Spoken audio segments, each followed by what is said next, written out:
ఏంటంటే శుక్రవారం వచ్చి మేము కూర్చున్నాం. నేను కూడా ఒక అవుట్ సోర్సింగ్ జవాన్ని. నాకు కూడా 10,500 శాలరీ వస్తుంది అకౌంట్లో. మాకు జియో ప్రకారం శాలరీ ఇవ్వండి. మేము కూర్చున్నాం 4 రోజు అవుతున్నది కూర్చున్నాం. ఇప్పుడు దాకా ఏ ఐఏఎస్ ఆఫీసర్ కానీ ఏ లీడర్ కానీ మేము సంబంధం లేదు. ఇప్పుడు దాకా మాకు శాలరీ మీకు పెరుగుతాం పెరుగుతామని ఏం చెప్పలేరు.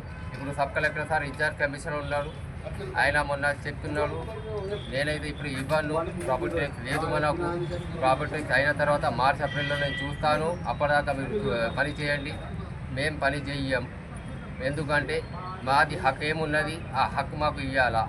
మేము లీగల్గా నడుస్తున్నాం, ఇల్లీగల్గా ఏం నడుస్తలేదు.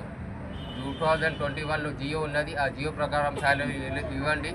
ఇంకోటి మొన్న శనివారం రోజు మా 4 జవాన్లకు పిలిపించిండు సారు.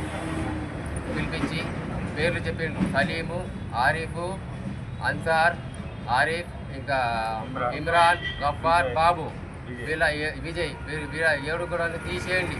పని మీకు రేపేసండి, పని మీకు రాబోయే తీసేయండి మీరు చెప్పండి అని చెప్పిండ్రు.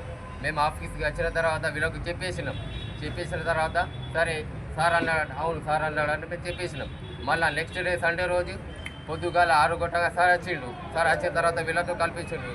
వీళ్ళు అడిగినారు సార్కి, మీరు 7 గంటలకు తీసేయమన్నారు చెప్పినారు సార్ అంటే. సార్ ఏం చెప్పినారంటే నేను చెప్పలే, జవాన్లు చెప్పినారు, వాళ్ళకు నేను చెప్తాను, వాళ్ళు మీకు దండపేది మీకు పరిష్కారం సారీ చెప్తారు వాళ్ళు అని సార్ చెప్తున్నాడు. మధ్యలో మేము బద్నాం కావాలా సార్? ఇంకా మా incharge side inspector Mohammed Anees గారు ఉన్నారు. ఆయన ఎప్పటి నుంచి 7 ఇయర్స్ నుంచి ఉన్నారు. 4 ఇయర్స్ నుంచి సైడ్ ఇన్స్పెక్టర్గా ఇన్ఛార్జ్ చేస్తున్నారు. వాళ్ళను ఛార్జ్ నుంచి తీసేశారు.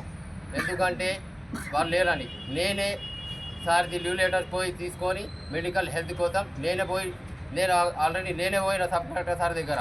వాళ్ళ సిసి శివ సార్ అన్నకి నేను ఇచ్చిన ఆల్రెడీ లీవ్ లెటరు ఇచ్చిన తర్వాత ఓకే అన్నారు సార్. ఇప్పుడు మెడికల్ హెల్త్ కోసం పోయిన ఆయన హైదరాబాద్లో ఉన్నారు. ఆయనకు ఇన్ఛార్జ్ సైడ్ ఇన్స్పెక్టర్ నుంచి తీశారు. అది కూడా రీజన్ కావాలా మాకు ఎందుకు తీశారు అని.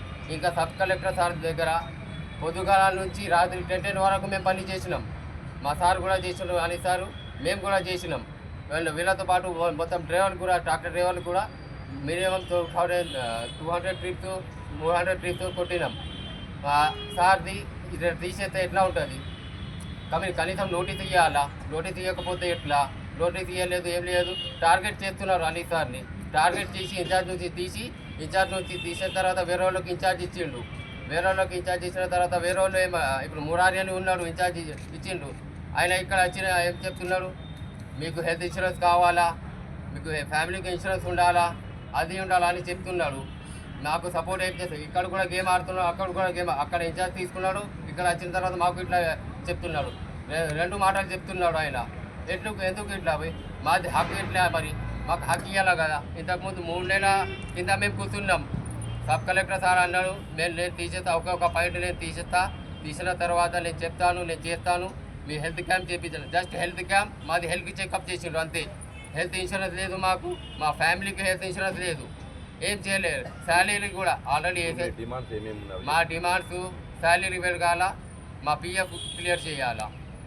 ఇంకోటి ఏమంటే ఏసీఎల్బి సార్ మా special officer sir 5 months back ఆయన వచ్చిండు. ఇక్కడికి వచ్చిన తర్వాత సరే మీ జీతం పెరగండి, నేను ఆ ఫైల్ పుటప్ చేయమంటే ఆఫీసులో చెప్తాను చెప్పేసేయండి. ఆల్రెడీ ఫైల్ పుటప్ చేయమన్నారు.